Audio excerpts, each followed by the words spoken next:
curling champion CT Fletcher made his one video specifically to show people that he can strict curl 135 pounds for reps. All you strict form looking for motherfuckers, oh, he's not doing that right. Fuck you. Fuck you. Fuck you. And fuck you. Do the shit right if I want to, mother. But Jeff's form is far, far stricter than CT's. Remember, only delusional fanboys of Jeff think that Jeff is stronger at curls than CT goddamn Fletcher. So Jeff, if you think you can escape out of coming clean about your lies and misinformation, you should go the extra mile and do a set of 8 on 135-pound barbell curls with ultra strict form. Make sure to also pause at the top for half a second and to use a 2-second eccentric.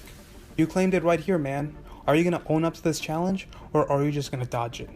The answer is obvious to me, and you won't take this challenge up because it's mechanically impossible for a man your size to lift that weight.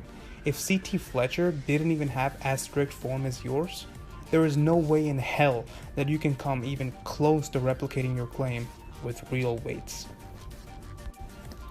So that's the main part of the video I wanted to cover, guys.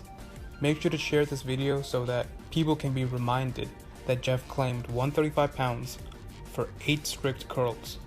And make sure to remind people that Jeff is trying to cheaply cop out of coming clean about his lies. And if you're new to this channel, make sure to read the FAQs if you have a general comment about me, because it's likely been covered already. And I also suggest watching this 1-hour movie that I compiled about some of Jeff's worst information. In the rest of this video, I just want to point out some hypocrisy in Jeff's teachings.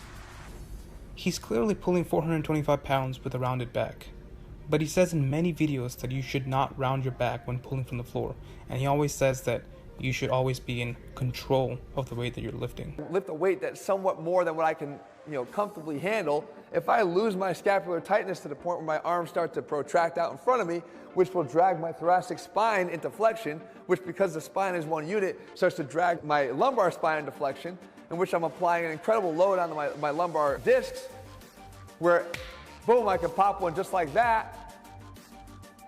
That's an obvious form breakdown. That's a lack of stability. That's an obvious example of that. And from here, the only goal that you should have is to get your low back in the right position to execute this lift. Because when people talk about the dangers of this lift, it's because they're doing it with the wrong positioning of the low back, which can cause a lumbar disc issue if you don't do it right.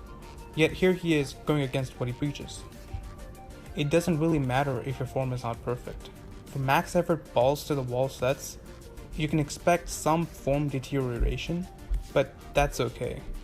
If you have trained any movement pattern with consistent form for long enough in a variety of rep ranges, the only visible effect that near maximal weight has on your lift is decreased bar velocity.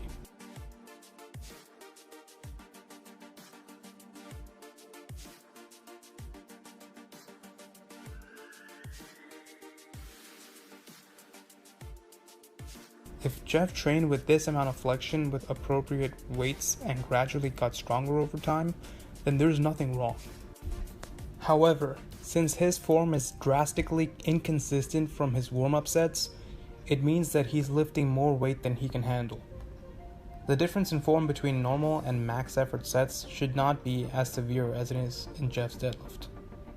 The takeaway here is that for technical movements like the deadlift, you should train in sub-maximal sets in order to ingrain precise, efficient motor patterns. Leave 2 reps in the tank and do multiple sets. Keep your form consistent.